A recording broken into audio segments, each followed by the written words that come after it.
Sa mga hindi pa nakakaalam, ang hawak nating tool ngayon ay tinatawag na Universal Torque Wrench Head Socket.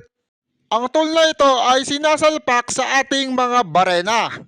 Ang purpose ng tool na ito ay para makapagtornilyo tayo sa mga tight places and spaces.